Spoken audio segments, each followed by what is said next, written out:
Entre 1478 y 1833, miles de personas fueron detenidas, torturadas y ejecutadas porque sus creencias religiosas no estaban bien vistas en su patria. Fueron víctimas de la Inquisición española. La Inquisición fue una organización siniestra, pero ha estado tan oculta por la leyenda que hasta ahora ha resultado difícil contar la verdadera historia de esos días lúgubres de la Iglesia Católica. La verdadera historia de la Inquisición.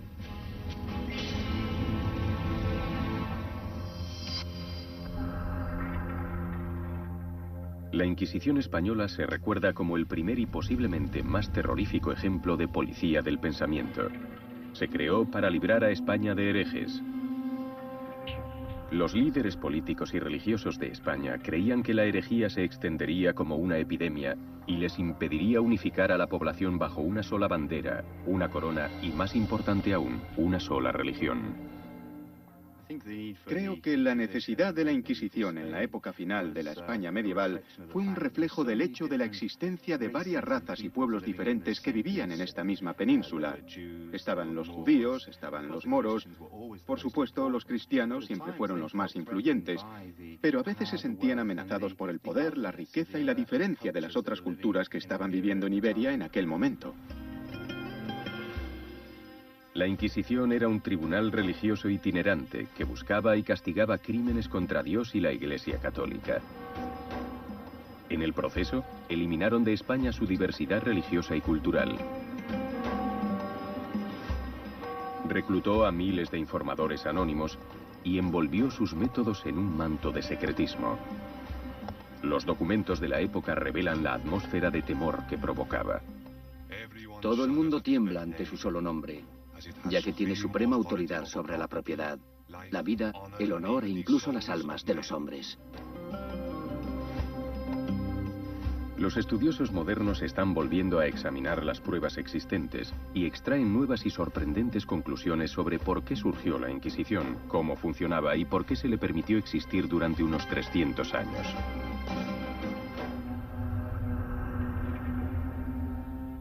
La parte fundamental del trabajo de la Inquisición era el interrogatorio. El prisionero permanecía engrillado durante horas interminables. Estos antiguos y siniestros métodos han pervivido, imitados en el mundo moderno por regímenes políticos y religiosos opresivos, desde la Gestapo al KGB. El interrogatorio comenzaba de forma sosegada, con preguntas en apariencia inocentes sobre la vida del prisionero y la de su familia. La Inquisición te preguntaba exhaustivamente sobre lo que hacías. ¿Qué hacía tu familia? Porque no solo eras tú quien le preocupaba, sino todos los que pudieras conocer, lo que ellos denominaban tus cómplices. Te decían, ¿cómo te llamas? ¿Sabes por qué te han detenido? Mira, la Inquisición no detiene a nadie sin motivo. ¿Eres consciente de ello? Si respondías afirmativamente, ¿tienes algo que decirnos, alguna confesión que hacer? Porque la confesión voluntaria era la que te acarrearía menos problemas. No, no tengo nada que decir, no sé por qué me han detenido. Y decían, ve a tu celda y piensa en ello. El prisionero podía estar encerrado en confinamiento solitario durante semanas, incluso hasta meses, y el carcelero era su único contacto humano. Pero después, el inquisidor lo visitaba para hacerle más preguntas y para incitar al prisionero a que confesara. Entonces, cuando volvías a estar con él, el inquisidor te decía, bien, ¿hay algo que quieras decirnos? Quizá respondías, cuando tal y tal dicen que estuve en tal sitio, pues resulta que fue así, acabo de recordarlo, fue hace mucho tiempo.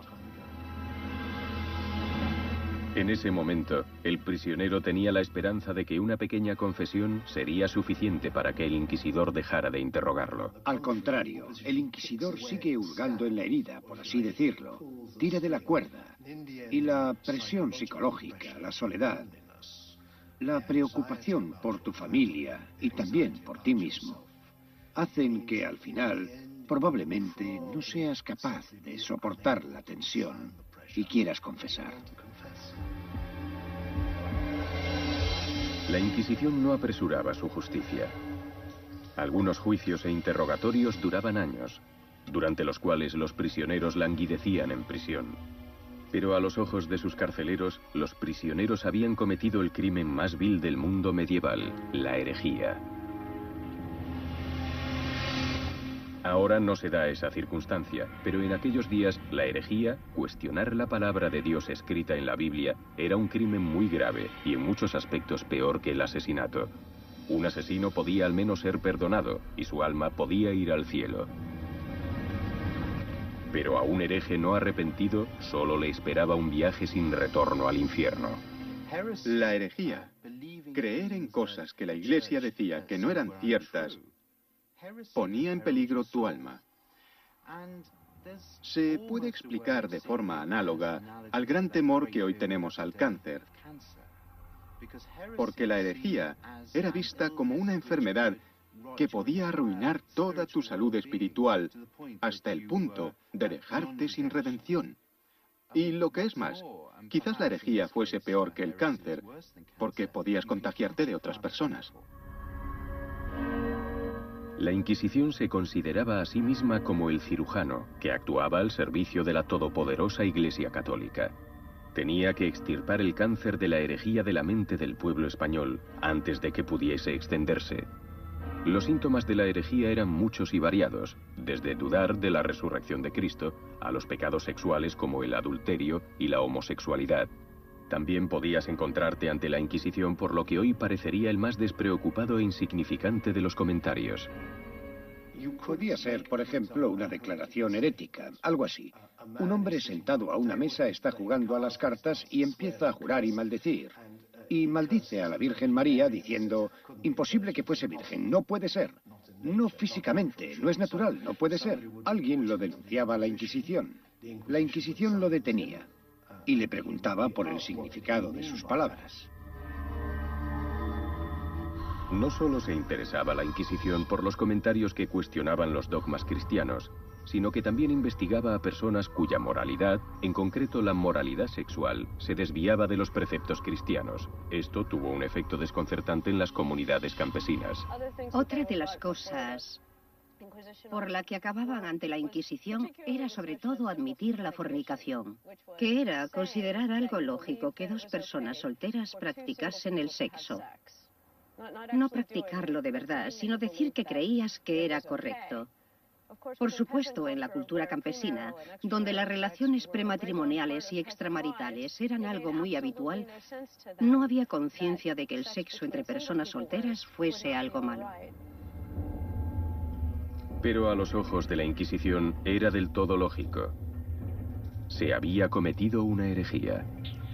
Si en el interrogatorio no se obtenía una explicación satisfactoria, el inquisidor podía solicitar la ayuda del sirviente más temido de la Inquisición española, el torturador.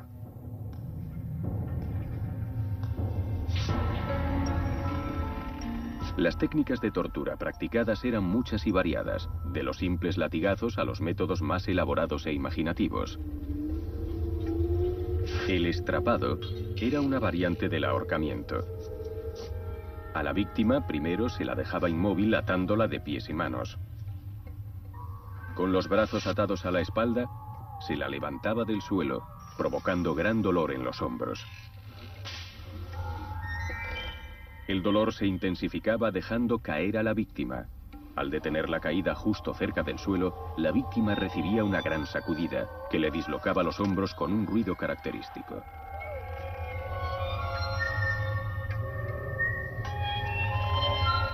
El inquisidor podía entonces entrar y seguir con el interrogatorio, confiando en que el dolor provocara una respuesta diferente. Como los estudiosos modernos ven ahora, el uso de la tortura, aunque traumático, estaba muy extendido en esta época tan poco refinada. No había otra alternativa, o al menos no tenían otra. No contaban con drogas para controlar la mente, ni nada parecido, ni sueros de la verdad. No había alternativa si estaba seguro de que una persona tenía cosas que decir, pero impedía deliberadamente el trabajo de la Inquisición al negarse a confesar. O porque era muy corriente que una persona no dijese nada para defender o proteger a los miembros de su familia. La Inquisición no veía más opción que ordenar la tortura. Pero ¿qué herejía era tan grave y dañina como para hacer necesaria la creación de la Inquisición? Al examinar los documentos se ve la respuesta. Simplemente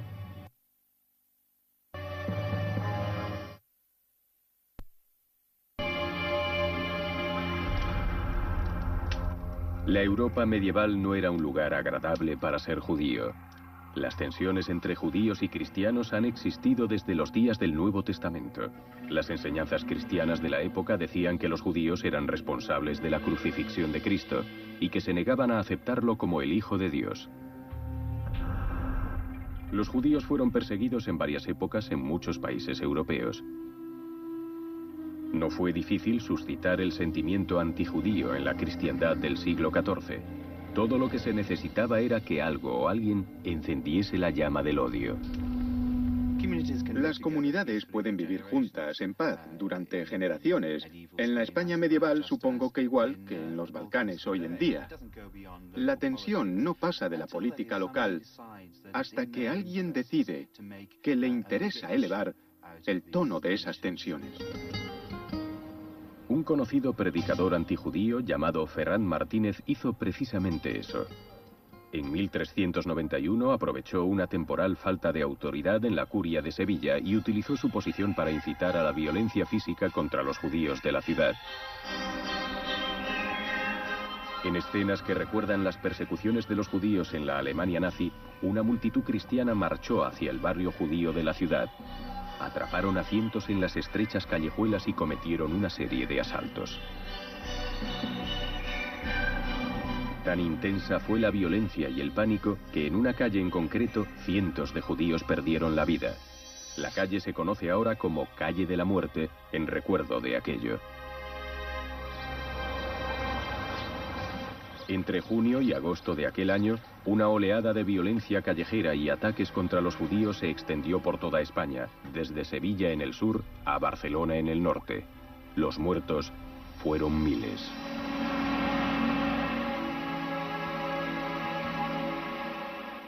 Durante los siguientes 100 años, España estuvo plagada de inquietante antisemitismo. El poder y la influencia de la Iglesia Católica continuó creciendo, exigiendo la adhesión incondicional a la única fe verdadera, el cristianismo. Bajo esta presión, unos 150.000 judíos huyeron de España, pero unos 250.000 se quedaron. Renunciaron a su herencia religiosa y cultural y se convirtieron al cristianismo, al menos en apariencia. Los nuevos cristianos, o conversos como eran denominados, pudieron alcanzar entonces un puesto en la sociedad que había sido coto reservado de los cristianos. Muchos conversos estuvieron encantados de aprovecharse de ese beneficio de su nueva religión. Tenemos el famoso caso del rabino de Burgos, que se convirtió al catolicismo y llegó a ser el obispo de Burgos. Esto suscita un poco la incredulidad, es decir, ¿cuánta sinceridad había en la conversión? Si eres rabino y luego acabas siendo obispo, no tiene mucho sentido. Hubo a quien le pareció sospechoso.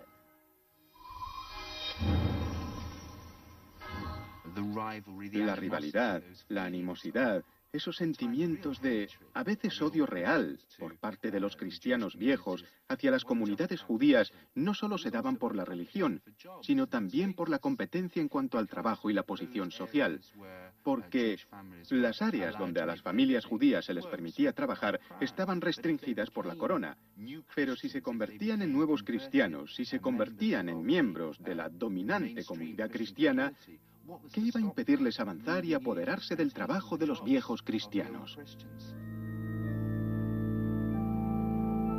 Durante un siglo, el resentimiento y la suspicacia crecieron. Los judíos que se habían convertido y habían triunfado fuera de la comunidad judía eran los más sospechosos a ojos de los viejos cristianos.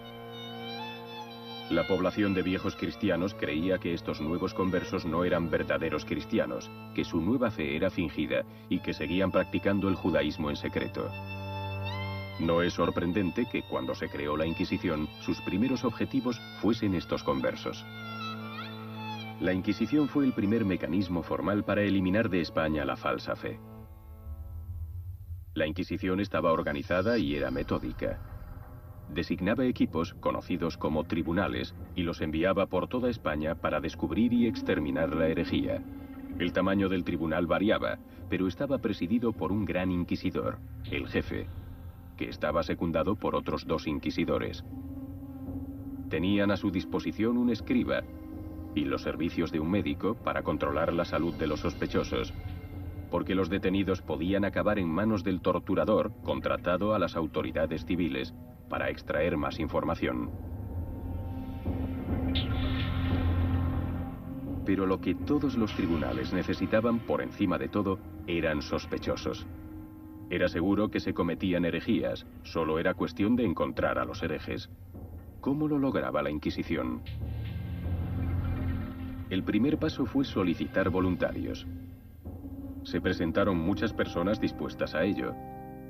Era una buena forma de que los viejos cristianos demostraran lo buenos católicos que eran, confesaban, recibían una penitencia y luego el perdón. La Inquisición acogía de buen grado estas confesiones, imponía pequeñas penitencias y reconciliaba a la persona con la Iglesia. Funcionaba bien, pero solo para las faltas leves, que no era lo que la Inquisición estaba buscando. Al carecer de organismo estatal de espionaje del que valerse, la Inquisición elaboró métodos que eran tan ingeniosos como efectivos. La única forma de reunir información es invitando al público a participar. No hay archivos secretos, no hay bases de datos. Solo se presenta y le pide a la gente que acuda a contarle lo que sabe sobre las prácticas religiosas de sus vecinos. Es un sistema basado en que el pueblo, en conjunto, participe en una gran operación de espionaje hacia sus propios vecinos. Fue uno de los aspectos más sombríos de la Inquisición española y llevaría invariablemente a llamar a la puerta de alguien en plena noche. En plena noche te sorprendía la llegada de la Inquisición. Rodeaban la casa, te detenían junto con los demás habitantes de la casa, con tu esposa y toda tu familia. Y luego te llevaban en un carruaje cerrado hasta la cárcel de la Inquisición. Una vez que tenían al sospechoso tras los barrotes, la Inquisición empleaba procedimientos en verdad siniestros. La Inquisición jamás permitía que el acusado supiese quién lo había denunciado. Esa es una de las cosas que los detractores de la Inquisición, en los primeros años de su creación, denunciaron con mucha contundencia. Dijeron que el testimonio secreto era ilegal y por supuesto que era ilegal. No estaba permitido por las leyes vigentes en España. Pero la Inquisición dijo que lo necesitaba porque sin él no podía actuar con efectividad. Y aquí se da el inicio de una cadena de injusticias que dan paso al gran problema de la Inquisición y sus métodos. Para dar una apariencia externa de procedimiento judicial, el prisionero de la Inquisición tenía derecho a un abogado defensor, pero organizar una defensa creíble era casi imposible. La Inquisición no solo ocultaba la identidad de los denunciantes, sino que tampoco revelaba los detalles del crimen imputado al detenido. Si te investigaba la Inquisición, imagino que te inundaría una gran desesperación, porque no sabías de qué te acusaban y así cómo ibas a poder defenderte. Debía de ser una situación horrible. El suelo de la celda era de losas, las paredes hechas de piedra y muy gruesas. El lugar era muy frío en invierno y tan húmedo que mi ropa estaba siempre empapada. Tal fue mi morada durante casi 3 años. Aunque había reglas respecto a las condiciones en que los prisioneros debían ser mantenidos, no siempre se respetaban. El inquisidor local tenía que inspeccionar la prisión todas las semanas, pero eso sí cumplía con su deber con cuidado y atención, lo cual no siempre era el caso.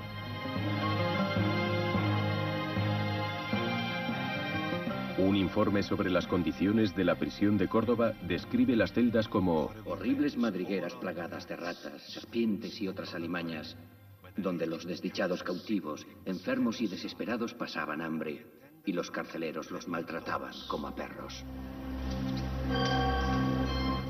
El Tribunal de la Inquisición de Córdoba tenía fama no solo por las condiciones de su prisión, sino también por contar con un inquisidor particularmente sádico, Diego Lucero.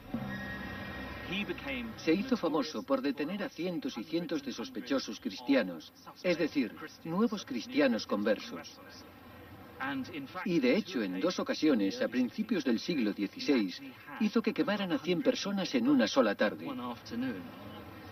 Las ejecuciones tuvieron lugar enfrente del castillo, en lo que se conocía irónicamente y aún se conoce como los Campos de los Santos Mártires.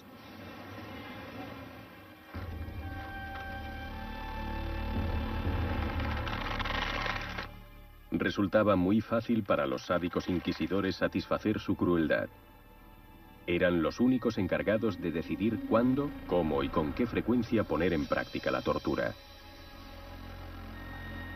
Una de las torturas de la Inquisición más imaginativas era la de la toca, o la tortura del agua. La víctima era atada, inmovilizada sobre una superficie, y se la obligaba a tragar un trozo largo de tela absorbente. Cuando ya no le cabía más tela en la garganta, se vertía agua dentro de su boca, que el torturado tragaba por reflejo. La víctima ingería más y más tela hasta que entraba en su estómago.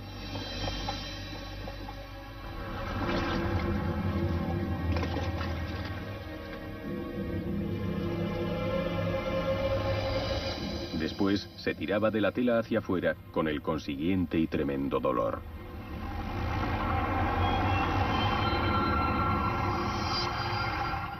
Aunque estas primeras víctimas de la Inquisición fueron mayormente judíos, o al menos nuevos cristianos sospechosos, cualquiera que no fuese de una etnia española o verdadero católico romano no era bienvenido en España a finales del siglo XV. El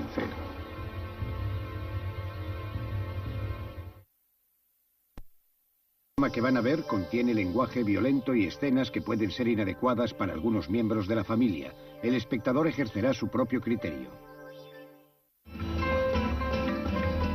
España actualmente es un país moderno, activo y cosmopolita, seguro de su fe católica y orgulloso de su familia real. Solo hay unos cuantos signos visibles de que la Inquisición existió alguna vez. Pero hace 500 años, España, tal como la conocemos hoy, no existía. El territorio estaba dividido en una serie de reinos separados. En la Plaza de España de Sevilla, los murales de azulejos plasman los importantes acontecimientos que contribuyeron a forjar la Nueva España.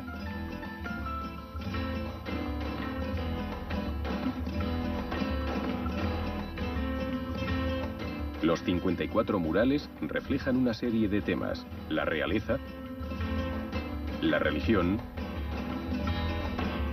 y la guerra.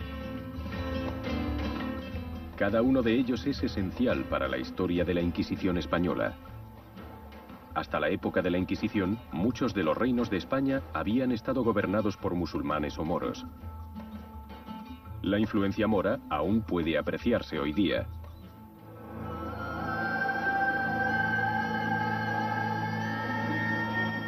Pero los monarcas cristianos de Castilla y Aragón deseaban unir España bajo un solo gobierno y una sola religión: el catolicismo. Igual que ha ocurrido tantas veces, se iniciaron guerras en nombre de la religión. En las batallas consiguientes, los moros fueron empujados cada vez más al sur por los ejércitos cristianos. Finalmente, los moros fueron expulsados en 1492, el mismo año que el rey Fernando de Aragón y la reina Isabel de Castilla enviaron a Cristóbal Colón en el viaje que conduciría al descubrimiento del Nuevo Mundo y las Américas. Los españoles aún celebran la victoria de los cristianos sobre los musulmanes. En Alcoy, en el sureste del país, el acto principal de su fiesta anual es la escenificación de la expulsión de los moros por los cristianos. Es una escena vistosa y excitante para el turista moderno. Pero habla de una época, no tan distante, en que la intolerancia religiosa siempre condujo a la violencia y al derramamiento de sangre.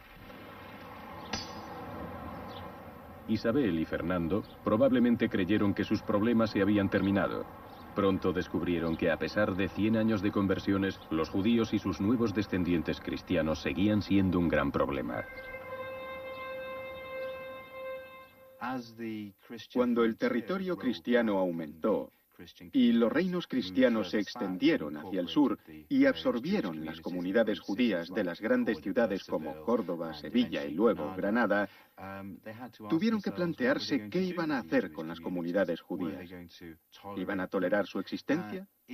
El Islam puede tolerar a los judíos y a los cristianos, porque el Corán dice que son hijos del profeta, ocupan un lugar especial en la religión musulmana, pero en el cristianismo no existe ese espacio para otras variantes, y se creía que era un deber cristiano convertir a todos los de religión distinta a la fe de Cristo, el Hijo de Dios. Fernando e Isabel eran buenos católicos, pero también ansiaban el poder político. Habían subestimado el peligroso odio entre cristianos y judíos que amenazaba la paz y la unidad. Pero sufrirían una terrible pérdida si todo el que era judío o tenía antepasados judíos era expulsado o encarcelado. Muchas de esas personas eran los ciudadanos más destacados y pudientes de España. Isabel y Fernando no podían permitirse prescindir de ellos en la sociedad, pero tampoco permitir que continuasen la inestabilidad y el odio. Hacía falta una medida clara y decisiva. En marzo de 1492, dieron un ultimátum a los judíos que se habían quedado: convertirse al cristianismo o abandonar España para siempre. Los judíos de España tuvieron 6 meses para decidir. Los judíos conversos no eran temidos, sino odiados. Eran odiados porque, para empezar, la población en general se negaba a creer en su sincera conversión al cristianismo, al catolicismo. Así que los veían como traidores. Y puesto que no eran sinceros, significaba que aún eran judíos. Los viejos cristianos estaban convencidos de que muchos de estos nuevos conversos mantenían en secreto su fe judía, que respetaban no solo los días santos cristianos, sino también el sabbat judío y sus festividades, que requerían una preparación especial y obvia.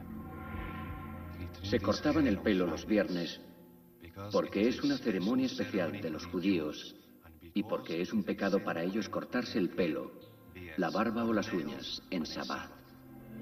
Todas las mujeres se bañaban según la costumbre judía. Se encerraban en un patio interior para que los criados no pudieran verlas. Las sospechas de los viejos cristianos se avivaban aún más si sospechaban que un converso aún mantenía las reglas kosher sobre la higiene y los alimentos. Para dar la apariencia de que comían cerdo, fingían comerlo y con disimulo lo tiraban bajo la mesa.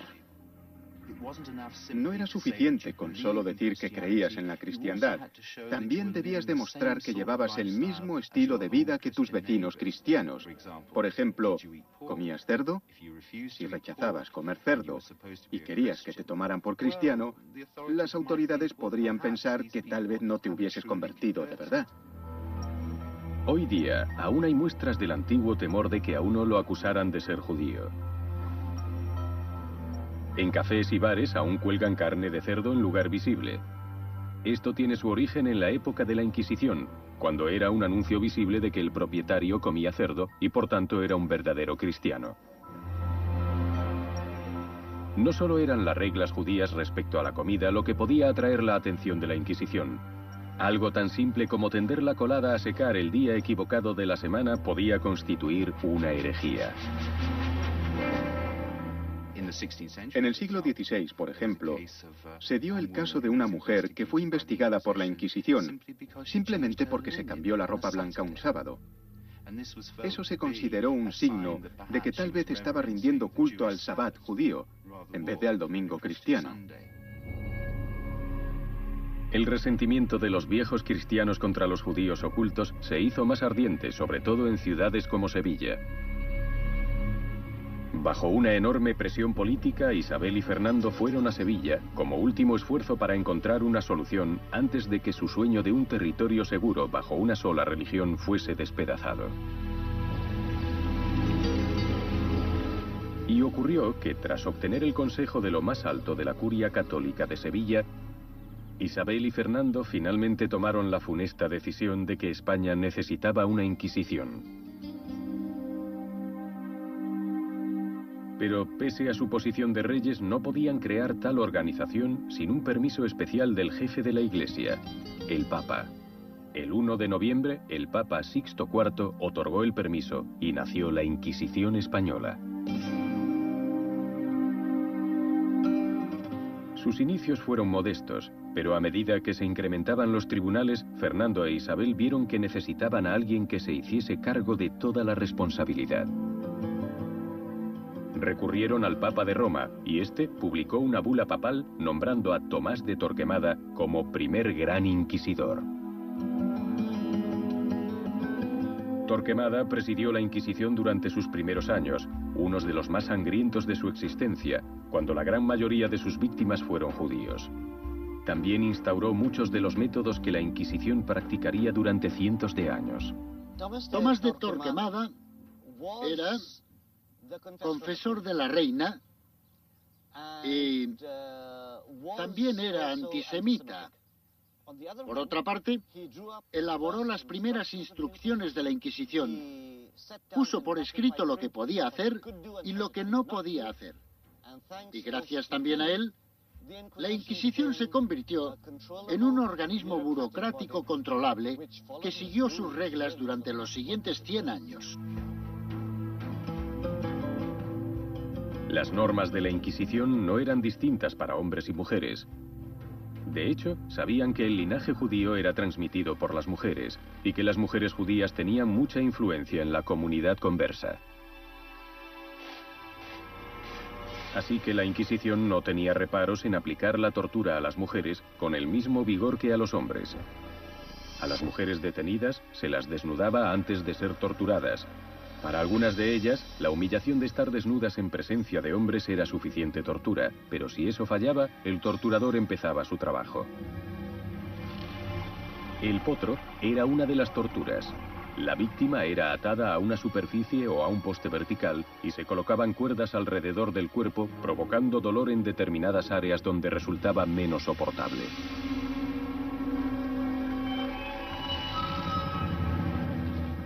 También permitía que el inquisidor continuase su interrogatorio, que solo paraba para que el torturador dosificase el dolor infligido.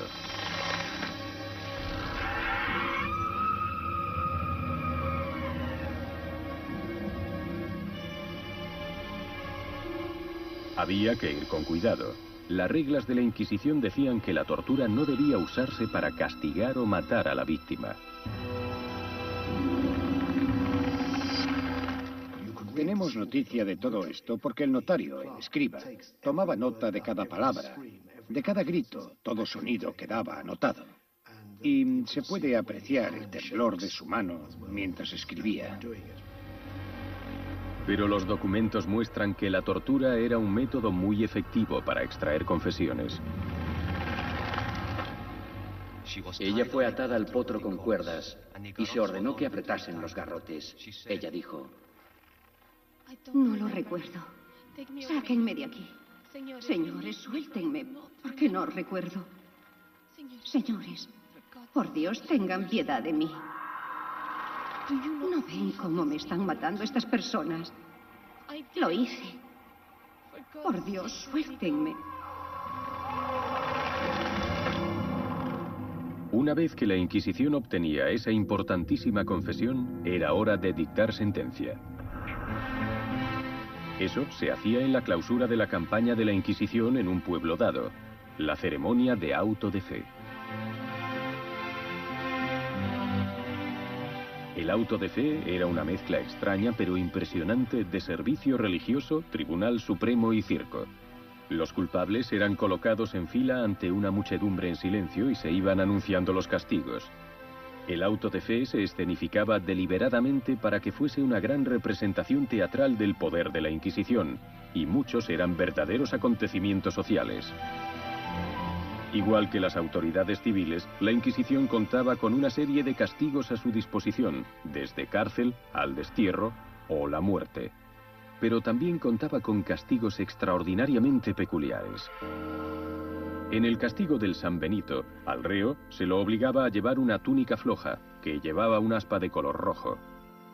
Esto marcaba al penitente como hereje. Los herejes confesos tenían que llevar el San Benito a todas horas, una humillación para el portador, incapaz de escapar a la constante mirada del público. Pero esa era la intención. Era un castigo y también un disuasivo, un recordatorio para otros del precio pagado por tener problemas con la Inquisición. Pero la pena mayor era la muerte en la hoguera.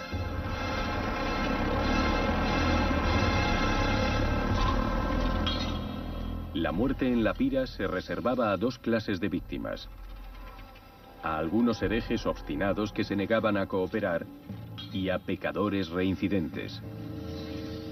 En los días de la Inquisición, la segunda falta casi siempre acababa siendo la última.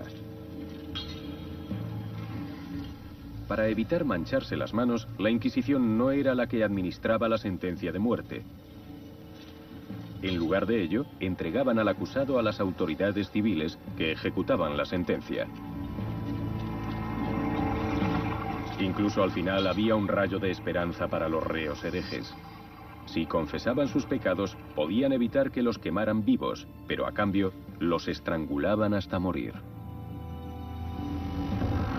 Una opción no mucho mejor, pero escogida por muchos.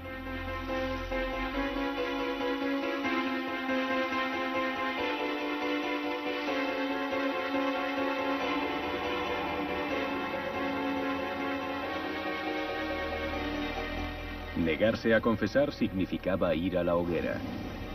La horrible muerte era inminente.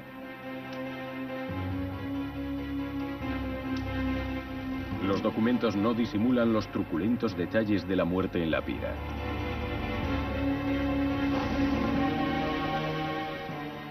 Cuando las llamas lo alcanzaron, se inclinó, se retorció y contorsionó hasta que no pudo más. Estaba tan gordo como un cerdo cebado y ardió por dentro. Así que cuando las llamas se apagaron, siguió ardiendo como un carbón al rojo vivo. Acabó reventando y sus entrañas se desparramaron como las de Judas.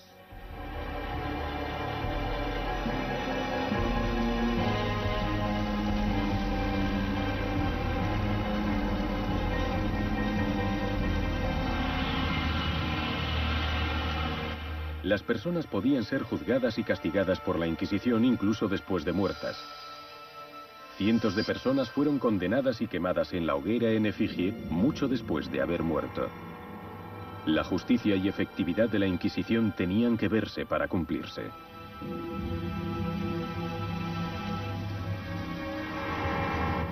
«500 años después, es difícil calcular cuántas personas murieron a manos de la Inquisición. La documentación está incompleta, pero los modernos estudiosos se están dando cuenta de que se ha exagerado mucho, sobre todo respecto al uso del torturador.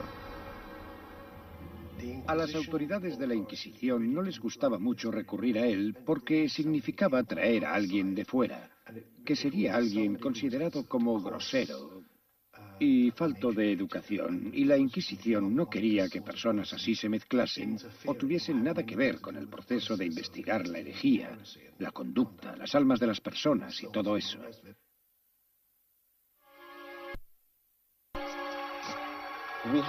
Existen cifras concretas sobre la tortura. En determinados periodos se usó con abundancia, en el siglo XVII, pero durante periodos muy cortos, e incluso entonces en general puede que hasta un 5 o un 6% de los prisioneros fuesen torturados. Pero, en total, el número de casos es muy pequeño. La tortura se reservaba solo para los casos más graves de herejía, pero no hay duda de que se practicaba. Aunque sospecho que en realidad la gente exageró sobre su utilización. Y en cierto sentido fue culpa de la Inquisición. Sus juicios no eran públicos. Tenían prisiones propias, pero nadie sabía bien qué ocurría en ellas. Así que cuando no sabes qué está ocurriendo, siempre imaginas lo peor. ¿Significa eso que la idea que nos transmitieron sobre la Inquisición es equivocada? Es bastante probable que así sea. ¿La razón? La propaganda. Propaganda antiespañola y anticatólica, conocida por los expertos como el mito negro o la leyenda negra. La leyenda negra era propaganda creada deliberadamente por el gobierno inglés y las autoridades holandesas en el siglo XVI. Y como resultado está claro que lo exageraron todo. De esa forma convencieron al resto del mundo de que España era un país malvado. Fue una buena táctica política y religiosa. La leyenda negra fue la respuesta al creciente poder de España en el siglo XVI. En parte, hablaba del dominio represor de España en Europa, en Italia y después en los Países Bajos. Y también a la forma en que los españoles conquistaban el Nuevo Mundo e intentaban imponer su modo de vida y, por supuesto, su religión cristiana. Así que creo que la leyenda negra surge por el temor de que España use la crueldad para extender el catolicismo. Esta opinión no era muy compartida por los españoles. Llegaron a confiar en la Inquisición. Les proporcionaba una clara identidad nacional católica. La Inquisición española contaba con el apoyo del público, por eso existió durante unos 300 años. Durante ese tiempo, el interés de la Inquisición varió. Durante los primeros 50 años, se centró en los conversos, pero después de eso, logró encontrar herejes en otras comunidades. A veces la Inquisición parece como un monstruo que tiene que encontrar nuevas formas de alimentarse. Al principio centra su interés sobre todo en los judíos. Luego empieza a observar las prácticas de los moros. De 1520 en adelante, examina las actividades de posibles luteranos o protestantes en España y luego en la segunda mitad del siglo se reinventa una vez más y empieza, por así decirlo, a mirar en el dormitorio, averiguando lo que los cristianos comunes hacen entre ellos, qué se dicen y cómo se comportan.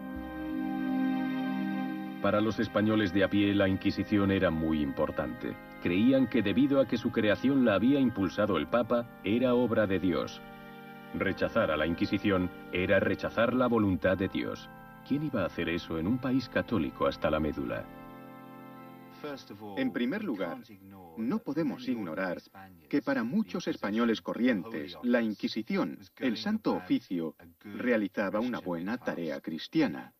Los protegía de la posible infección de la herejía. Establecía las normas de conducta de la comunidad. Intentaba evitar la conducta antisocial, como diríamos hoy. Pero creo que hay otra razón, que es ¿quién iba a tener el valor político de abolir la Inquisición? En un principio, el valor político vino de fuera de España. Las tropas francesas, mandadas por Napoleón Bonaparte, invadieron y conquistaron España en 1808. Uno de los primeros actos de Napoleón fue disolver la Inquisición. Se opuso a que un organismo religioso fuese más importante que las autoridades civiles. Pero la presencia francesa duró poco. Los españoles pronto recuperaron sus territorios y de inmediato reinstauraron la Inquisición. Pero igual que las hogueras de los autos de fe se extinguían, así ocurrió con la Inquisición. Aunque volvió a instaurarse en 1815, el mundo había cambiado. Era un lugar muy diferente al que había sido a finales del siglo XV. La Inquisición no tuvo fuerza para sobrevivir mucho tiempo. El resto de Europa y con ella España dejaron de creer en la herejía. Una gran parte de la población no se tomaba la herejía en serio. La Inquisición ya no castiga a la gente, así que se queda desfasada y acaba siendo abolida, porque, por razones políticas, no está en consonancia con la imagen de progreso que ahora quieren proyectar en Europa. El 15 de julio de 1834, la reina de España finalmente disuelve la Inquisición española. El nombre de esa reina era Isabel II. Fue casi como si la Inquisición hubiese completado un ciclo, y aunque quizá nos haya llegado una historia distorsionada sobre los métodos terribles de la Inquisición, sigue siendo un legado muy fuerte. Las inquisiciones no han desaparecido, y la religión, la raza, las ideas políticas continúan causando conflictos en todo el mundo. Las tensiones entre católicos y protestantes en Irlanda del Norte, la limpieza étnica en los Balcanes, o el uso de la religión por los talibanes como medio para imponer el poder político en Afganistán. Todos ellos espiaron el alma de sus vecinos para ver si compartían sus mismas creencias, y cuestionaron la idea de que las diferencias deben tolerarse. Pero no tenemos que viajar muy lejos para ver con qué facilidad pueden hacer una inquisición. ¿A qué hacía referencia George Orwell cuando escribió su libro 1984? Al gran hermano, que quería controlar no solo lo que decías o hacías, sino lo que pensabas.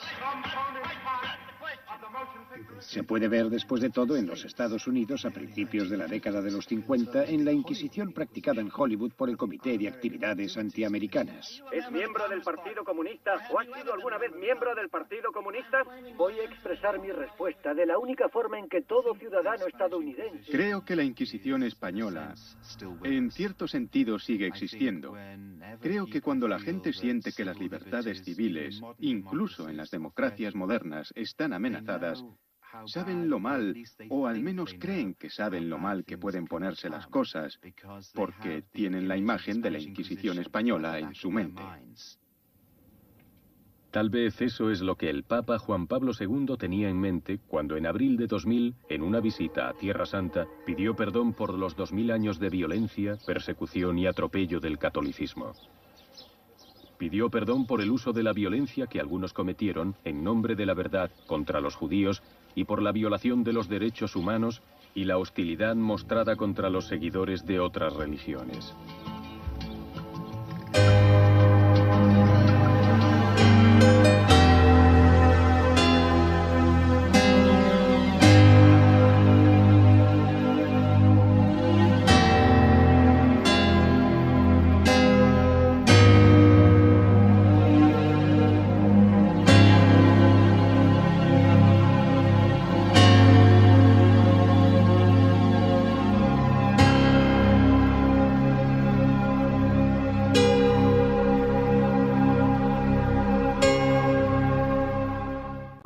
Parecería el más despreocupado e insignificante de los comentarios.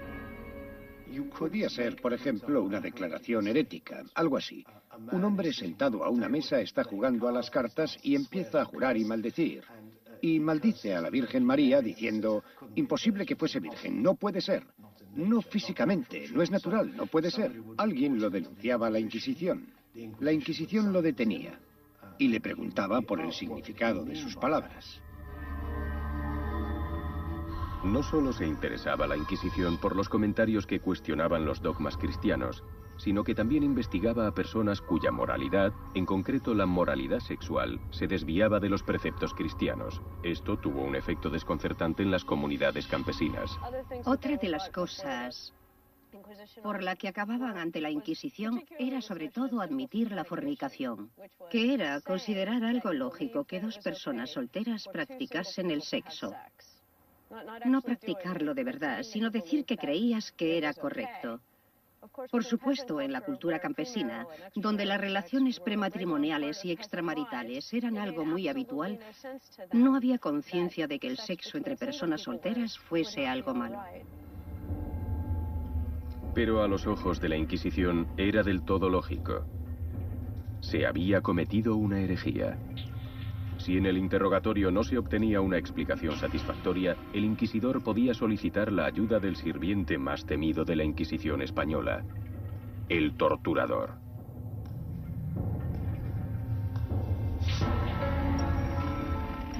Las técnicas de tortura practicadas eran muchas y variadas, de los simples latigazos a los métodos más elaborados e imaginativos.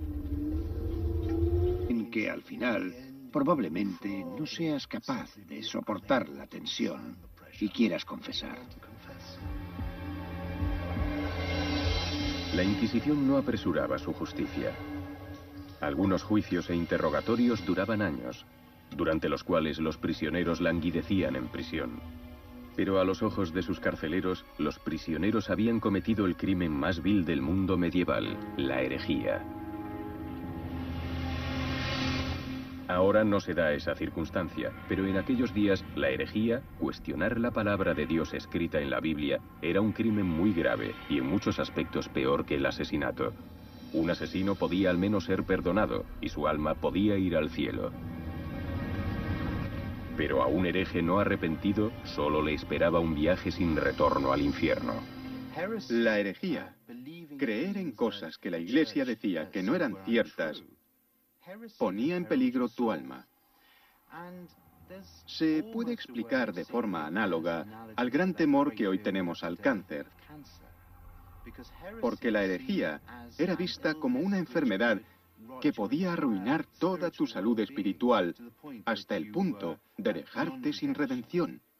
Y lo que es más, quizás la herejía fuese peor que el cáncer, porque podías contagiarte de otras personas. La Inquisición se consideraba a sí misma como el cirujano que actuaba al servicio de la todopoderosa Iglesia Católica. Tenía que extirpar el cáncer de la herejía de la mente del pueblo español antes de que pudiese extenderse. Los síntomas de la herejía eran muchos y variados, desde dudar de la resurrección de Cristo a los pecados sexuales como el adulterio y la homosexualidad. También podías encontrarte ante la Inquisición posivos, desde la Gestapo al KGB. El interrogatorio comenzaba de forma sosegada, con preguntas en apariencia inocentes sobre la vida del prisionero y la de su familia. La Inquisición te preguntaba exhaustivamente sobre lo que hacías. ¿Qué hacía tu familia?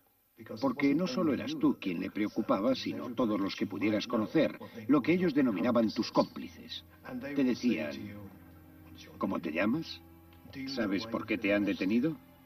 Mira, la Inquisición no detiene a nadie sin motivo. ¿Eres consciente de ello? Si respondías afirmativamente, ¿tienes algo que decirnos, alguna confesión que hacer? Porque la confesión voluntaria era la que te acarrearía menos problemas. No tengo nada que decir, no sé por qué me han detenido. Y decían, ve a tu celda y piensa en ello.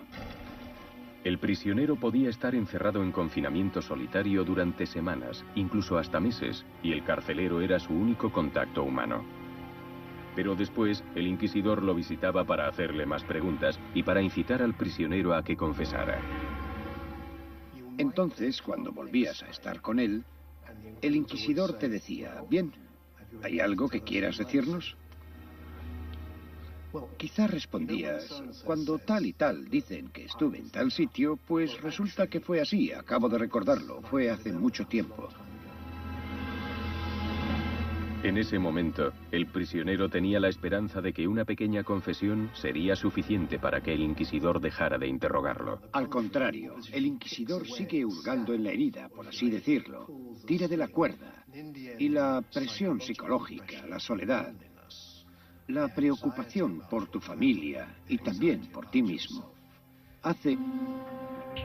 Los líderes políticos y religiosos de España creían que la herejía se extendería como una epidemia y les impediría unificar a la población bajo una sola bandera, una corona y, más importante aún, una sola religión. Creo que la necesidad de la Inquisición en la época final de la España medieval fue un reflejo del hecho de la existencia de varias razas y pueblos diferentes que vivían en esta misma península. Estaban los judíos, estaban los moros, por supuesto los cristianos siempre fueron los más influyentes, pero a veces se sentían amenazados por el poder, la riqueza y la diferencia de las otras culturas que estaban viviendo en Iberia en aquel momento. La Inquisición era un tribunal religioso itinerante que buscaba y castigaba crímenes contra Dios y la Iglesia Católica. En el proceso, eliminaron de España su diversidad religiosa y cultural. Reclutó a miles de informadores anónimos y envolvió sus métodos en un manto de secretismo. Los documentos de la época revelan la atmósfera de temor que provocaba. Todo el mundo tiembla ante su solo nombre, ya que tiene suprema autoridad sobre la propiedad, la vida, el honor e incluso las almas de los hombres. Los estudiosos modernos están volviendo a examinar las pruebas existentes y extraen nuevas y sorprendentes conclusiones sobre por qué surgió la Inquisición, cómo funcionaba y por qué se le permitió existir durante unos 300 años.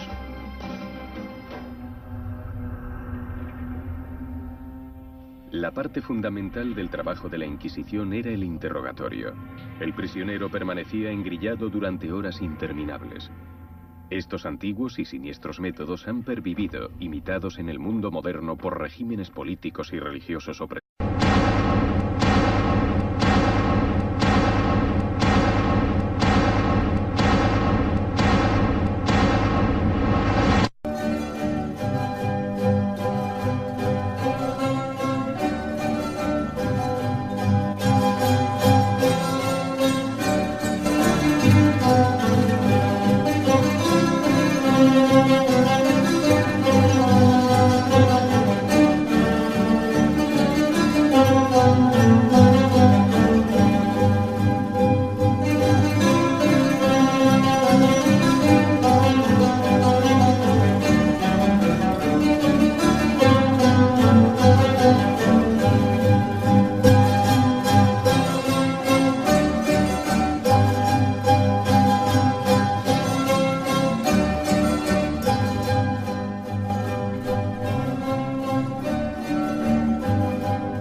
1878 y 1833, miles de personas fueron detenidas, torturadas y ejecutadas porque sus creencias religiosas no estaban bien vistas en su patria. Fueron víctimas de la Inquisición española. La Inquisición fue una organización siniestra, pero ha estado tan oculta por la leyenda que hasta ahora ha resultado difícil contar la verdadera historia de esos días lúgubres de la Iglesia Católica. La verdadera historia de la Inquisición.